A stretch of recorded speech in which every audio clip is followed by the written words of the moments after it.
أعوذ بالله من الشيطان الرجيم. بسم الله الرحمن الرحيم. قال فاذهب فإن لك في الحياة أن تقول لا مساس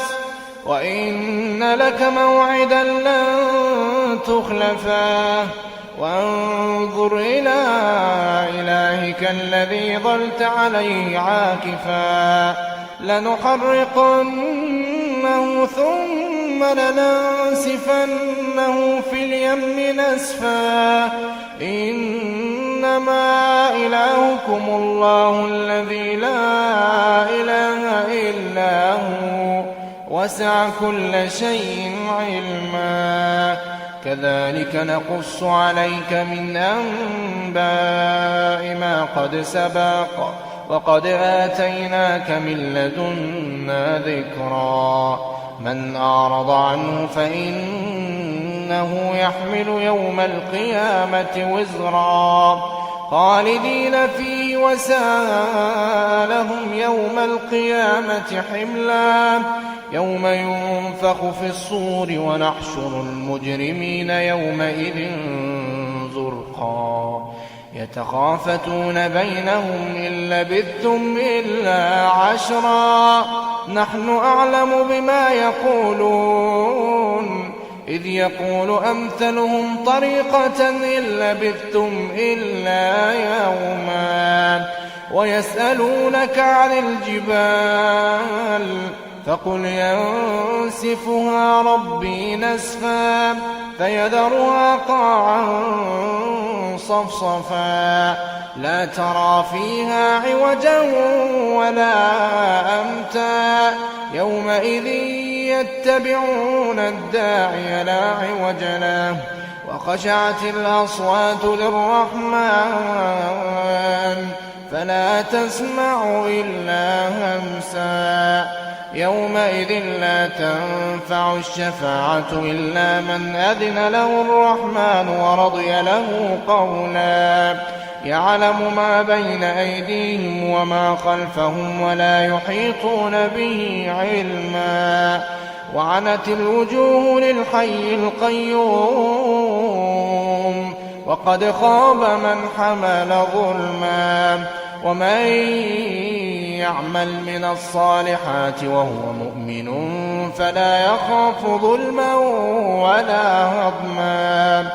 وكذلك أنزلناه قرآنا عربيا وصرفنا فيه من الوعيد لعلهم يتقون أو يحدث لهم ذكرا فتعالى الله الملك الحق ولا تعجل بالقرآن من قبل أن يقضى إليك وحيه وقل ربي زدني علما ولقد عهدنا إلى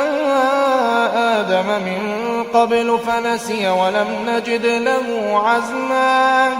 وإذ قلنا للملائكة اسجدوا لآدم فسجدوا إلا إبليس أبى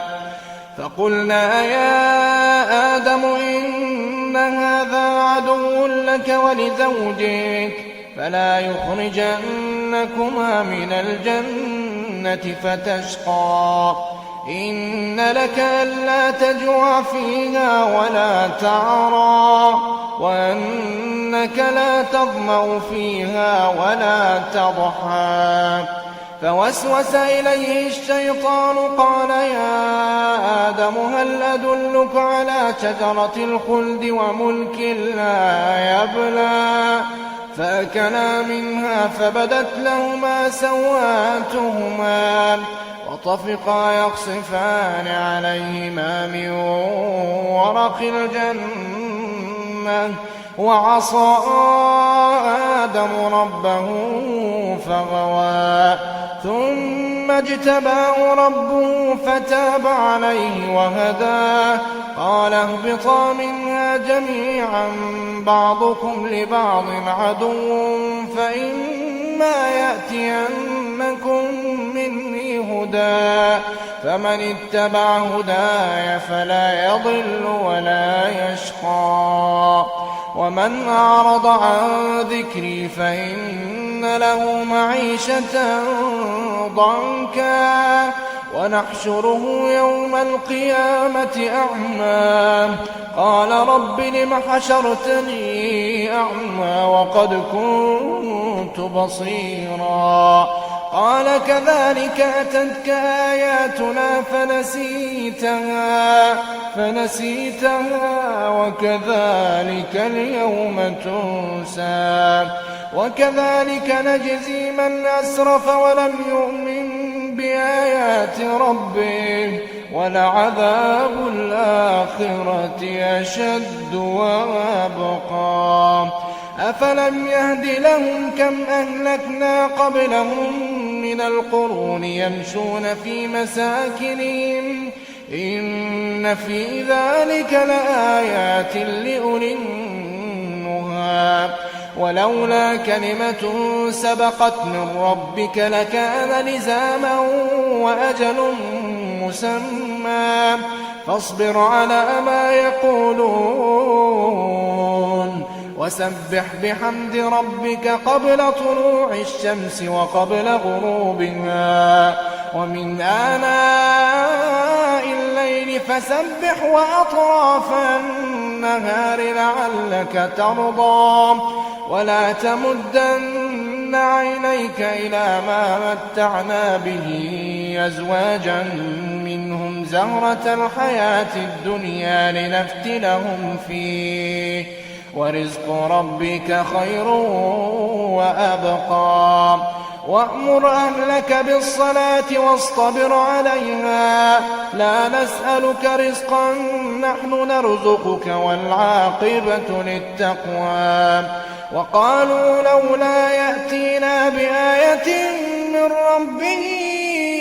ولم تأتهم بينة ما في الصحف الأولى ولو أنا أهلكناهم بعذاب من قبله لقالوا ربنا لولا أرسلت إلينا رسولا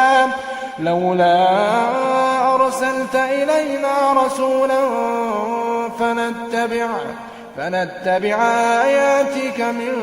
قبل أن نذل ونخزى قل كل متربص فتربصوا فستعلمون من أصحاب الصراط السوي ومن اهتدى